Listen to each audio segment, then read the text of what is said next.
Bom dia, irmãos, sejam bem-vindos para mais um EBD. Hoje a gente vai falar de um tema bem atual, né? Combatendo os falsos mestres. Nesse tempo de pandemia, que muita gente ficou durante muitos meses sem poder ir ao templo físico, seja da nossa igreja, seja de outra igreja, se multiplicaram nas redes sociais um número imenso de pregadores, pastores, profetisas e profetas, e pastoras e missionárias, e bispos e apóstolos falando sobre a palavra de Deus. E às vezes a gente fica confuso, né? Sem saber em quem acreditar, no que acreditar. E é por isso que essa lição é tão necessária dentro do estudo que nós estamos fazendo. O texto base é Filipenses, óbvio, o livro que nós estamos estudando. Hoje nós vamos estudar a primeira parte. E esse trecho do capítulo 3, ele começa com o título Plena Confiança em Cristo. Finalmente, meus irmãos, alegrem-se no Senhor. Escrever de novo as mesmas coisas não é cansativo para mim e é uma segurança para vocês. Cuidado com os cães. Cuidado com esses que praticam o mal. Cuidado com a falsa circuncisão. Pois nós é que somos a circuncisão. Nós que adoramos pelo Espírito, que nos gloriamos em Cristo Jesus e não temos confiança alguma na carne, embora eu mesmo tivesse razões para ter tal confiança. Se alguém pensa que tem razões para confiar na carne, eu ainda mais. Circuncidado no 8º dia de vida, pertencente ao povo de Israel, à tribo de Benjamim, verdadeiro hebreu, quanto à lei, fariseu, quanto ao zelo, perseguidor da igreja, quanto à justiça que há na lei, irrepreensível. Mas o que para mim era lucro, passei a considerar como perda por causa de Cristo. Mais do que isso, considero tudo como perda, comparado com a suprema grandeza do conhecimento de Cristo Jesus, meu Senhor, por quem perdi todas as coisas. Eu as considero como esterco para poder ganhar Cristo e ser encontrado nele, não tendo a minha própria justiça que procede da lei, mas a que vem mediante a fé em Cristo, a justiça que procede de Deus e se baseia na fé. Quero conhecer Cristo, o poder da sua ressurreição e a participação em seus sofrimentos, tornando-me com ele em sua morte, para de alguma forma alcançar a ressurreição dentre os mortos. Que texto maravilhoso, né, irmãos? Um texto com tanta profundidade. Como os irmãos, como eu já disse aos irmãos, a carta de Filipenses ela tem um tom mais pastoral. Não é um tom só de exortação, doutrinário. A gente já viu que ele sabe os nomes das pessoas que estão em Filipos, da igreja em Filipos. Ele nomina, né? Ele traz essa relação para bem perto, sabendo os nomes da vida de cada um. Mas isso não quer dizer que em alguns momentos Paulo não faça algumas exortações. E esse texto é um texto que traz tantos fundamentos doutrinários, irmãos. Há uma profundidade da compreensão da palavra de Deus, do que é o Evangelho, nesse trecho tão pequenininho da Bíblia, nos traz lições tão grandes e a gente precisa estar atento ao que esse texto tem para nos ensinar, para nos dizer, para que a gente possa não só evitar ser enganado pelos falsos mestres, mas a gente precisa também combater. A gente precisa fazer como Paulo, fazer a defesa do Evangelho, a defesa da sã doutrina. É necessário, nesse momento em que você tem acesso a tantos vídeos, a tanto material, a tantas pessoas falando tantas coisas, que a gente não só perceba quando aquela pessoa não conhece a palavra, quando aquela pessoa não tem... Às vezes as pessoas elas são leigas, elas não têm aquele profundo conhecimento teológico, mas quando a gente vê o vídeo, a gente percebe que ela tem comunhão com Deus, intimidade com o Espírito, e que ela foi impelida a falar aquilo pelo Espírito. Mas da mesma forma, as pessoas que têm uma postura séria de relação com o Evangelho de Cristo, de fato nasceram de novo e têm a compreensão do que seja o Evangelho vivo, que nós já estudamos também, conseguem reconhecer quando essa fala ela não traz a comunhão com Cristo, a comunhão com Deus, a inspiração do Espírito e o conhecimento da palavra.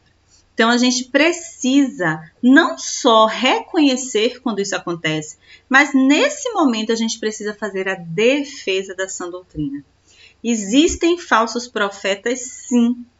E a Bíblia diz, tem um momento, acho que é em Mateus, que ela diz, Jesus, quando está falando sobre o fim dos tempos, ele diz que o inimigo das nossas almas, se possível, enganaria até os escolhidos. Então, as estratégias, as artimanhas da propagação desse falso evangelho, desse evangelho que faz mais mal, mais dano do que bem, é alarmante estar aí. E como servos consagrados, como a gente estudou na lição passada, nós precisamos não só reconhecer, nós precisamos combater, nós precisamos trazer ao conhecimento das pessoas, a existência na vida das pessoas e na mente das pessoas, a sã doutrina, a palavra de Deus. Por isso que essa lição me deixou muito feliz de compartilhar com os irmãos, porque é uma coisa que a gente precisa nesse tempo. É uma lição necessária nesse momento que todos nós estamos expostos. E não adianta se você tem 20 anos de igreja, 30 anos de igreja, se você já leu a Bíblia naqueles programas de leituras anuais 10, 15 vezes, 20 vezes, ou se você chegou na igreja agora, não conhece muito bem, ainda está começando a estudar, as artimanhas, as estratégias utilizadas para chegar na gente, para confundir o nosso entendimento, elas são muito grandes. E até a pessoa que tem muita experiência pode ser confundida. É por isso que eu te convido a ficar nesse estudo até o final e acompanhar o que esse pequeno trecho de 13 versículos, mas que ao mesmo tempo é tão profundo, tem para nos ensinar. A gente vai começar, eu quero começar chamando a atenção para algumas coisas, certo? Primeiro a gente tem que entender que interpretações distintas de um mesmo texto não quer dizer que uma pessoa seja um falso profeta. Na trajetória da igreja moderna, nós divergimos em algumas coisas. O importante o fundamento é Cristo. O fundamento é o evangelho vivo, é o verdadeiro evangelho, é a mensagem salvífica, vivífica, transformadora de Cristo. Se esse é o cerne, se essa é a essência da mensagem, então não importa as interpretações. Nós temos uma diversidade de pessoas que se dizem de Cristo, se dizem cristãos, que se reúnem para estudar a Bíblia, que se congregam, com diferentes denominações. Então, a gente tem calvinistas, luteranos, presbiterianos, assembleanos, nós temos batistas, nós temos e batistas da Convenção Nacional, batistas da Convenção Brasileira, nós temos uma infinidade de grupos religiosos que utilizam o mesmo texto, que é a Bíblia. Então, eu devo considerar apenas como um mestre verdadeiro e real quem é batista? Não. Porque pode ser que a pessoa se diga batista, mas não seja. Há alguns anos atrás, ocorreu um movimento, a gente teve uma primeira divisão. Os batistas passaram por algumas divisões, né? A Igreja Assembleia de Deus nasce dos batistas. Nós nos dividimos em Batista Brasileiro e Batista Nacional. Mas há pouco tempo, não é que houve uma divisão. Um método de crescimento que não era orgânico da igreja chegou, trazendo o que nos cerne uma proposta boa, grupos pequenos de pessoas cuidando umas das outras, num pastoreio saudável, seria bom. Mas essa proposta não era para isso. E acabou que muita gente saiu da Igreja Batista, abriu um trabalho, colocou lá que é batista, mas de batista não tem nada. Então pode ser que chegue no seu celular, chegue no canal do YouTube que você costuma assistir, uma mensagem de alguém que se diz que é batista, mas não é batista. E ao mesmo tempo pode chegar uma mensagem de um presbiteriano. Eu tenho um pastor presbiteriano que eu admiro muito, o pastor Jeremias, que é um homem, eu vejo nele um homem de Deus. Eu vejo nele uma pessoa que conhece profundamente a Bíblia, que tem um testemunho louvável, um grande mestre, muito hábil, com uma didática muito hábil, uma mensagem gostosa de ouvir, boa de ouvir. Tem um metodista também que eu gosto muito. Então, não necessariamente só quem é batista é um profeta correto, sério. O que a gente precisa entender que nós podemos conviver na diversidade. O que acontece muito, irmãos, eu coloquei ali, me vejo no que vejo. Me vejo no que vejo é uma frase de um poeta. E ele vai falar sobre o ver, o perceber. Ele diz, me vejo no que vejo. Quando ele diz isso, ele quer dizer, eu enxergo as coisas na perspectiva do que eu sou. Então, o que acontece muitas vezes que essas mensagens de falsos mestres ou falsos profetas conseguem nos atingir é porque a gente encontra neles as palavras que a gente quer ouvir e que não necessariamente estão na Bíblia ou são ou encontram, fundamentos na Bíblia. Então, eu me vejo ali. Ele fala, às vezes ele toca muito nas minhas emoções, eu estou passando por um momento difícil, e ele vem e toca naquele momento difícil, naquelas emoções, e eu me deixo ser levada, eu vou usar a palavra seduzida, porque é um tipo de sedução mesmo, de ir te ganhando pouco a pouco com aquela palavra que eu quero ouvir, que eu desejo. E às vezes isso não tem um fundamento. E Paulo começa já o texto de uma forma linda. Ele diz assim, olha, repetir isso não me cansa. E é um ganho para vocês. Então, repetir essa exortação, essa advertência aos falsos profetas, não é perda de tempo. Então, talvez você já tenha 20 anos na igreja. E você diga assim, Yumi, mas eu já ouvi isso tanto, eu já sei sobre os falsos profetas, aqueles que vestem pele de ovelha, mas por dentro são lobos. Aqui no Brasil a gente tem a expressão santo do pau oco, É aquela... Porque antigamente as pessoas utilizavam as imagens, religiosas para transportar coisas que eles queriam esconder do governo. Então, ele vinha aqui para o Brasil, ele achava uma quantidade de ouro e ele não queria pagar os impostos por esse ouro para o governo português. Então, o que é que ele fazia? Pegava uma imagem religiosa de um santo, retirava um interior, colocava o ouro, retirava a parte interna, ia retirando madeira, colocava o ouro ali e fechava.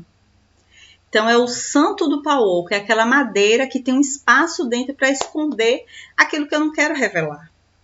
E a Bíblia fala sobre isso, esses falsos profetas que aparentam ser uma coisa por fora, mas por dentro é outra completamente diferente.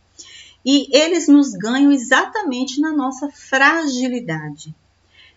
No momento que a gente está passando difícil, ou porque eu estou na igreja há 10 anos, mas eu não considero importante estudar a palavra, ler a Bíblia, eu não cultivo uma vida devocional e eu vou deixando de estar atento atenta aos sinais do Espírito, né? Eu não consigo mais fazer essa conexão para que o Espírito Santo, no meu coração, confirme: isso procede, isso é real, isso vem de Deus, ou que o Espírito me incomode para eu desconfiar e diga: não, as palavras são bonitas, mas eu acho que isso não vem de Deus. A Bíblia vai falar para a gente sobre um dom, que é o dom do discernimento de espírito.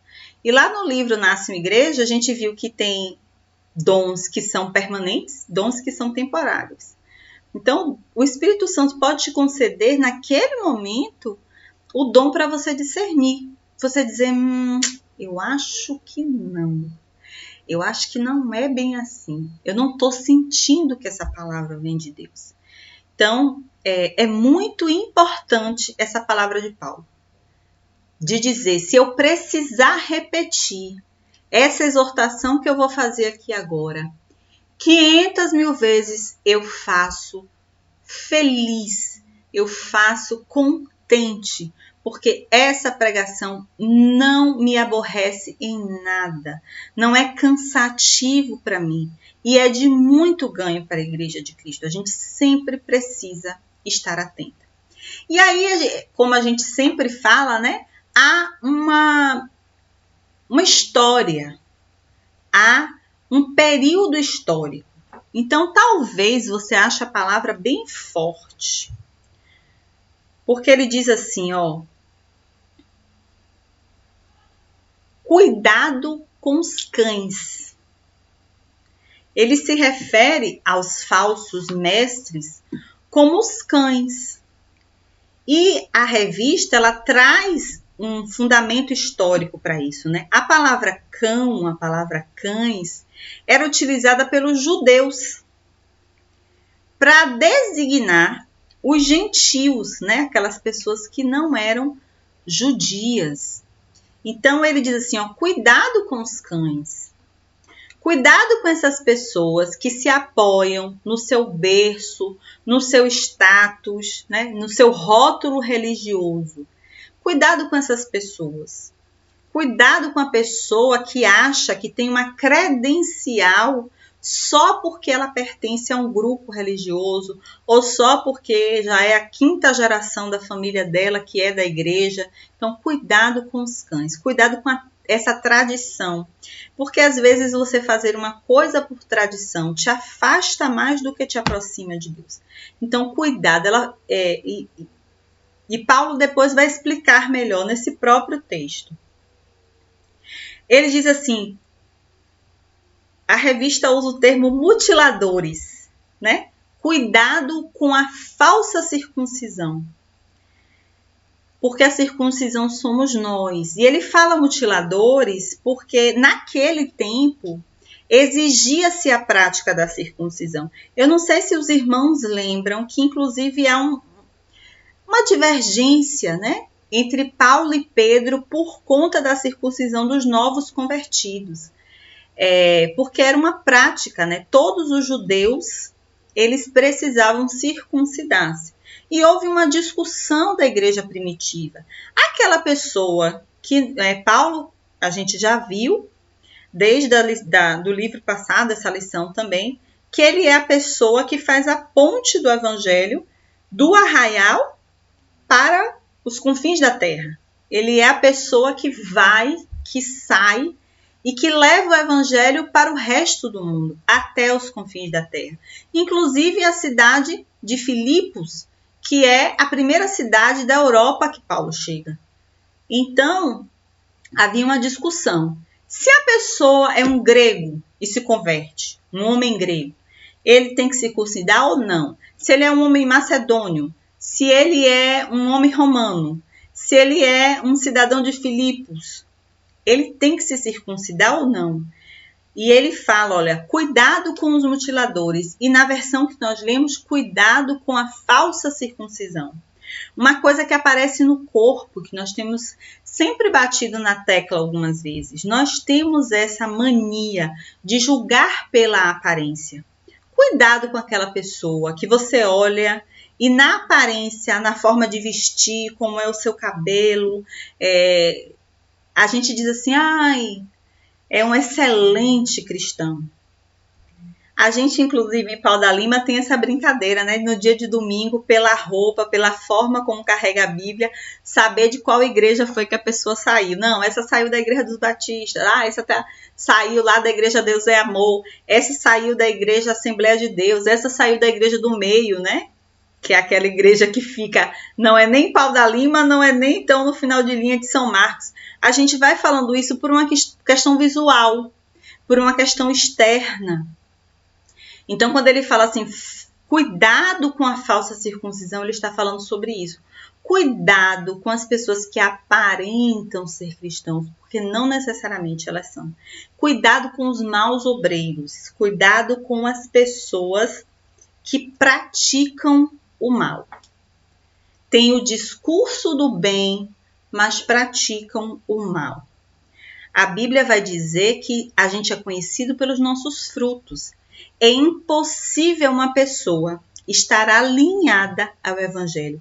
Impossível uma pessoa que entende e vive o Evangelho vivo praticar a maldade todo o tempo. Se o fruto dela é maldade, ela pode estar com a roupa que a gente considera, né? Tem até uma moda evangélica agora. A roupa mais evangélica, a aparência mais evangélica, mas ela não vai ser um bom cristão. Ela não vai ser um bom seguidor de Cristo. Mas aí o texto continua, né, irmãos? E nós vamos avançar. Então, ele deixa coisas muito claras para a gente. E que eu já falei aqui um pouquinho. Que a gente precisa estar atento. A Bíblia traz uma comunidade como referência, que é a comunidade dos bereanos. O que essa comunidade tem de diferente? É que quando uma pessoa chega lá, na comunidade dos bereanos, e diz uma mensagem assim, eu vim trazer uma mensagem da parte de Deus. Quando ela falava, os bereanos iam lá para a escritura, conferir se procedia ou não. Eles eram zelosos da sã doutrina, zelosos das escrituras. Então, a gente precisa estar atento, a gente precisa ser bereano, porque Jesus já nos advertiu que no final dos tempos o inimigo, se possível, enganaria até os escolhidos.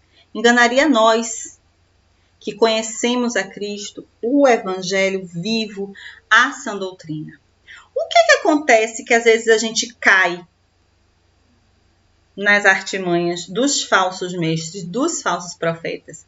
É que ele pega uma fundamentação bíblica, retira do contexto e aplica.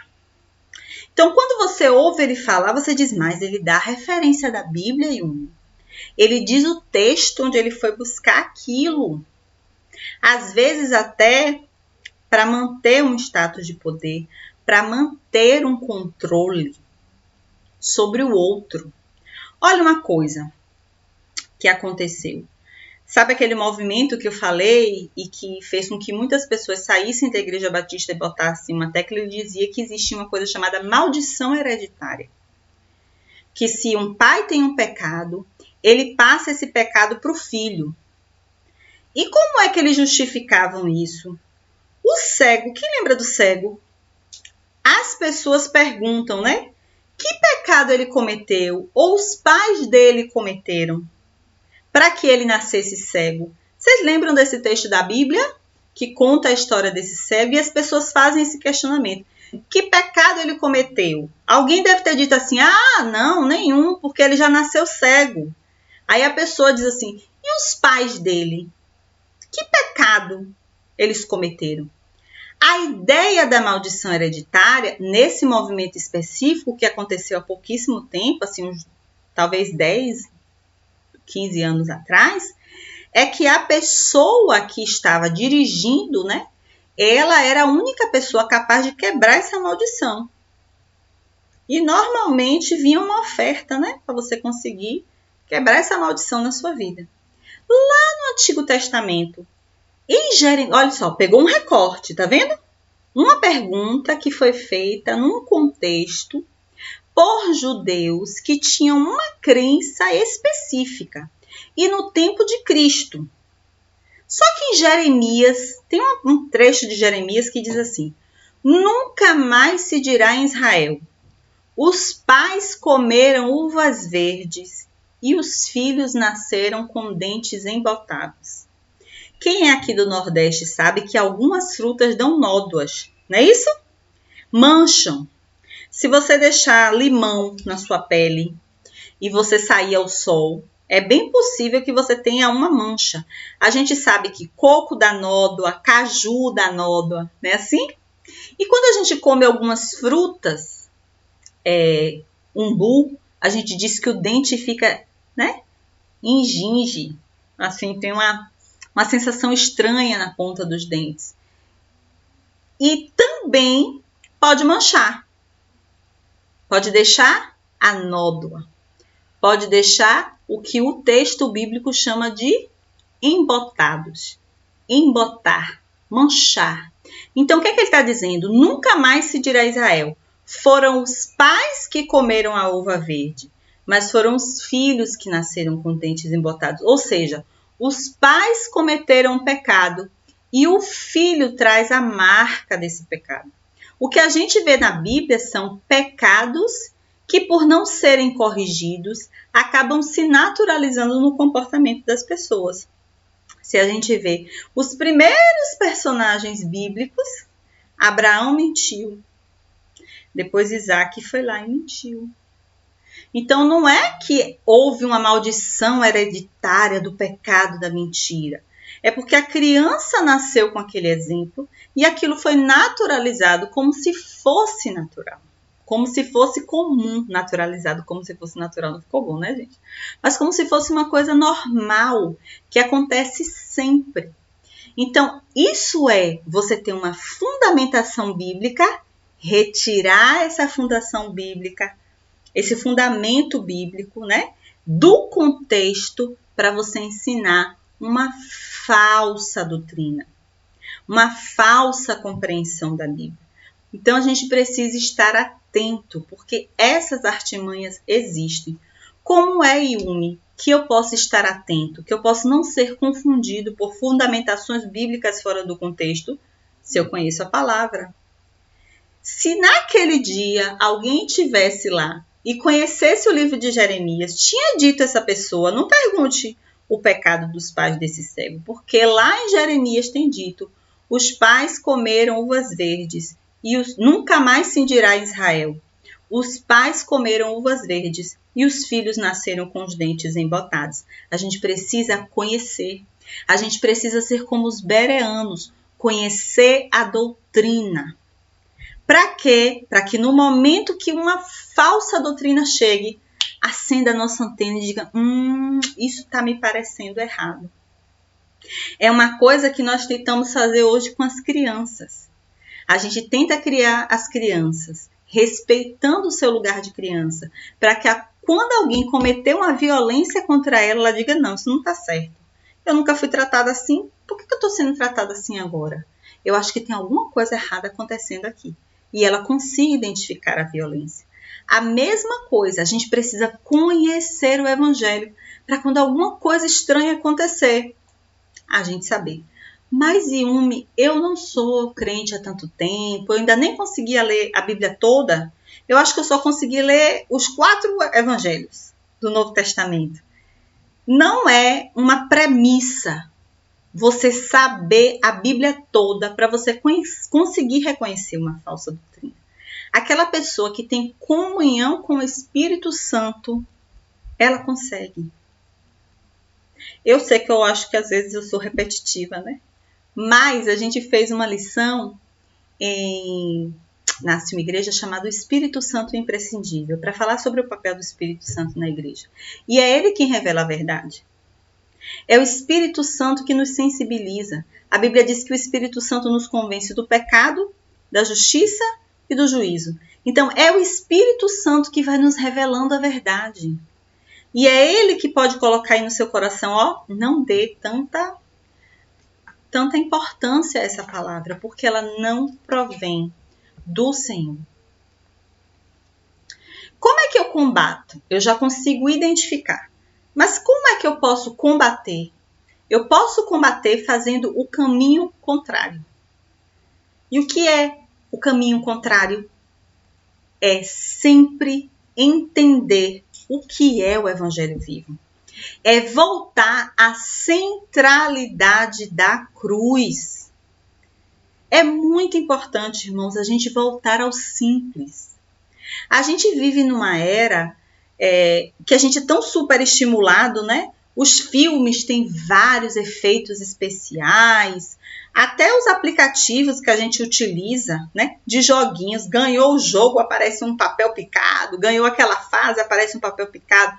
O banco que a gente utiliza, né?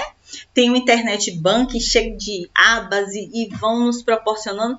E a gente quer que o evangelho seja assim, seja um evangelho de pirotecnia.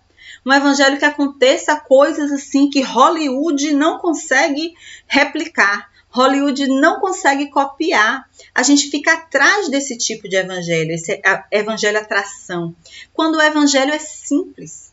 O evangelho é a centralidade da cruz. Sabe o que é o evangelho? Nós somos criados por Deus. Nós pecamos contra Ele e nós não tínhamos condições de nos justificar diante dele.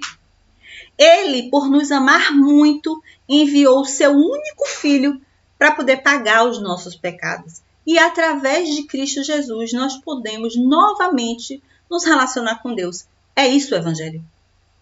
É simples.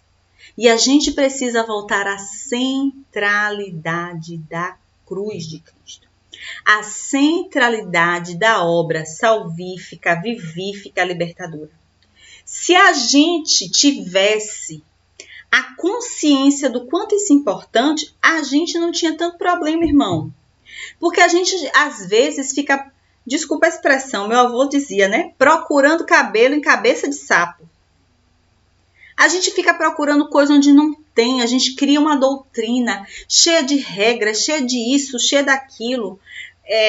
Mulher não pode subir no púlpito, mulher pode subir no púlpito. Só sobe no púlpito para falar se tiver de saia. Não, só de calça. Pastor não pode pregar sem terno. Pastor pode pregar... A gente fica criando umas coisas. Se usar óculos não é crente. Se usar o cabelo assim não é crente. Se botar um brinco assim não é crente. Se o batom for azul não é crente. A gente fica criando umas regras no evangelho. Essas regras não existem. O evangelho é simples. E a nossa vida muda com o evangelho. Quando a gente está fazendo alguma coisa que fere a santidade de Deus, se de verdade você é crente, salvo por Cristo Jesus, intencionalmente, como nós já falamos, procura santificar-se para estar diante dele. Se você cometer alguma coisa que fere a santidade de Deus, o Espírito Santo vai sinalizar no seu coração. Agora, às vezes, a gente cria uma sensação ruim. A gente se sente culpada por coisas que não fazem o menor sentido. Por quê? Porque a gente abandonou a centralidade da cruz. E como a gente abandonou a centralidade da cruz, tudo que o falso profeta disser, a gente vai achar que é verdade. Entenderam, irmãos?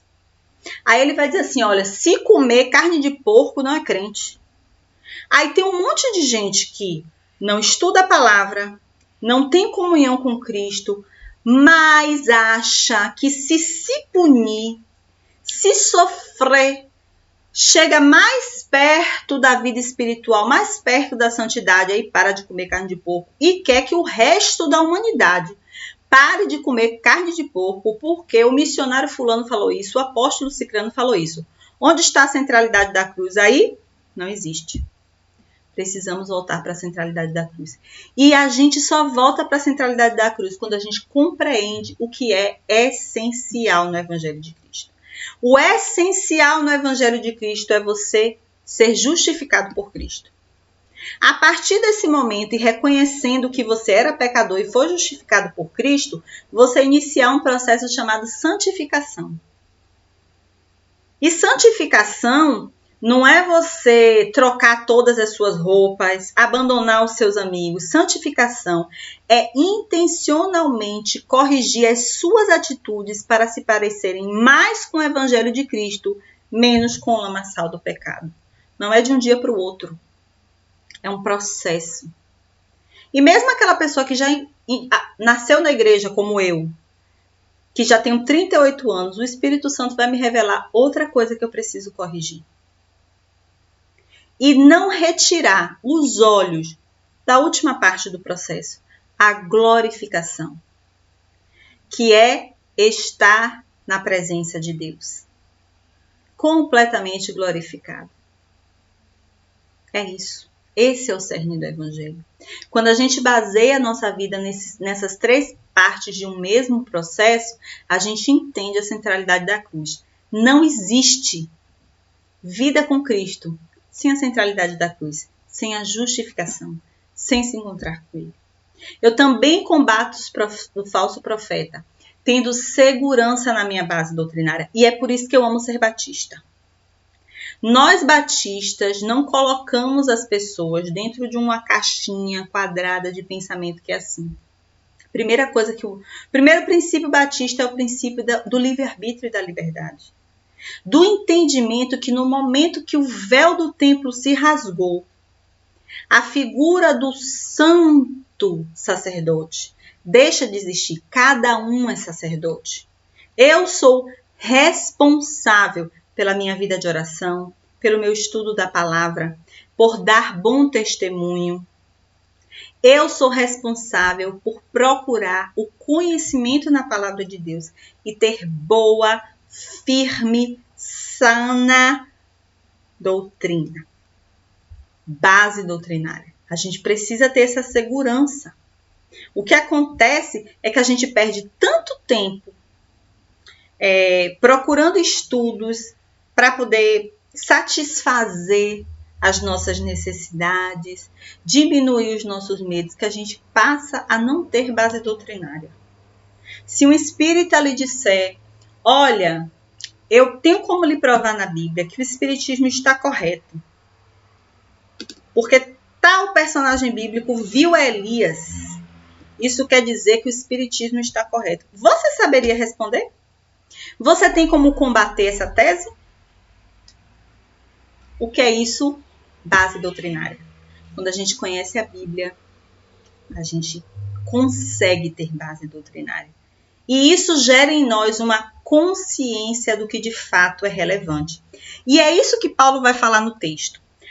Ali no texto ele vai dizer assim, eu podia me glorificar a minha carne, eu podia ter orgulho da minha carne. E quando ele fala isso, fica parecendo que ele é uma pessoa menos espiritual e mais carnal. Quando ele fala de carne ali, ele está falando do lugar de privilégio que ele ocupa.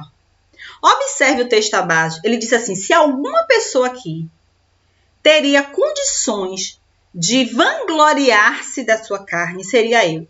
Aos 8 dias eu fui circuncidada. Eu sou hebreu de nascimento, eu sou da tribo de Benjamim.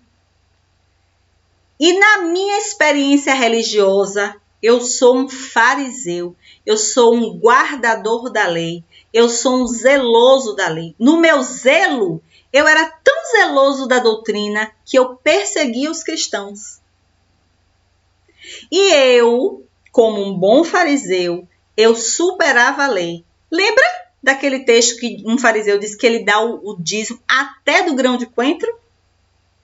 Então, quando ele está falando aqui, ele está dizendo para a igreja de Filipe o seguinte, vocês perderam o olhar, o foco do que é essencial.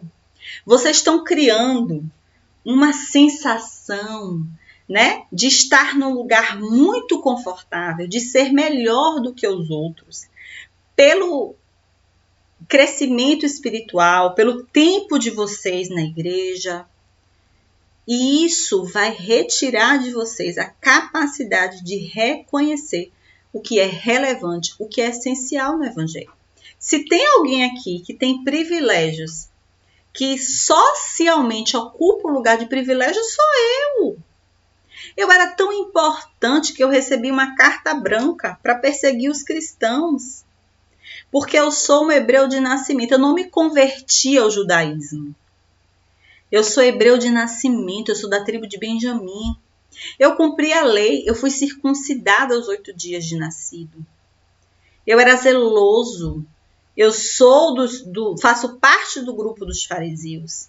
E eu levava tão a sério o meu trabalho, tão a sério, que eu persegui os cristãos, porque não estava de acordo com o Velho Testamento, né? Com o que estava lá. A gente não conseguia enxergar que aquilo que Isaías estava dizendo, que nós líamos, estava falando sobre Cristo Jesus.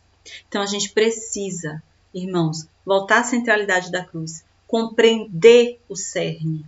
A gente precisa ter segurança doutrinária e não perder o foco, não tirar os olhos do que é relevante, do que é importante.